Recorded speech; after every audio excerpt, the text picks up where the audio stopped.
പ്രിയപ്പെട്ട പ്രേക്ഷകരെ, പ്രചാരണത്തിന് വ്യത്യസ്ത നൽകുന്ന പലതും നമ്മുടെ ശ്രദ്ധയിൽപ്പെടാറുണ്ട് ഈ ഇലക്ഷൻ കാലത്ത്. പോസ്റ്ററുകളിലെ ടാഗുകളാണ് ഇത്തവണത്തെ ഹൈലൈറ്റ്.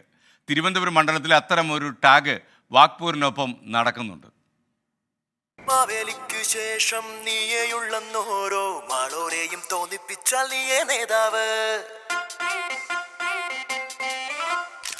BJP സ്ഥാനാർത്ഥികളുടെ പ്രധാന പ്രചാരണ വാക്യം മോദി ഗ്യാരണ്ടിയാണ്. തിരുവനന്തപുരത്തെ BJP സ്ഥാനാർത്ഥിയുടേതും അതിൽ നിന്നും ഒട്ടും വിഭിന്നമല്ല. കിട്ടുന്ന വേദികളിലൊക്കെ മോദി ഗ്യാരണ്ടി ആവർത്തിക്കുന്നു. ടെക്നോളജിയുടെ രാജാവെന്നും ഇനി കാര്യം നടക്കുമെന്നുമുള്ള വാക്യങ്ങളൊക്കെ പോസ്റ്ററുകളിൽ നിറയുന്നുണ്ട്.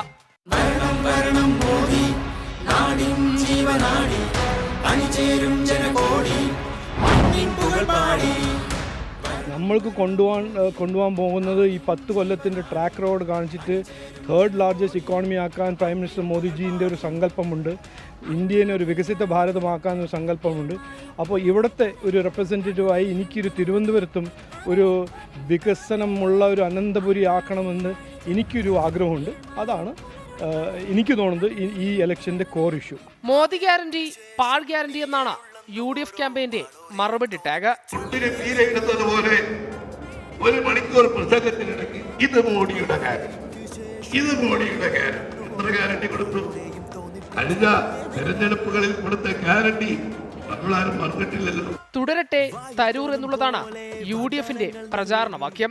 ശശി തരൂർ, ശശി തരൂർ, ഇന്ത്യയുടെ അഭിമാനം.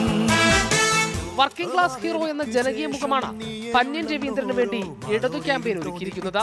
വിശ്വസിക്കാവുന്നൊരാൾ അരികിലുള്ളപ്പോൾ മറ്റൊരാളെ നമ്മൾ എന്തിനു തേടണം?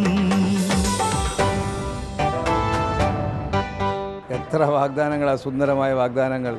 നരേന്ദ്രമോദിയുടെ ഗ്യാരണ്ടിയിൽ എന്തെങ്കിലും നടപ്പാക്കിയോ? സമ്പന്നർക്ക് വേണ്ടി ഭരിച്ച 10 വർഷമെന്ന് ജനങ്ങൾ തിരിച്ചറിയല്ലേ?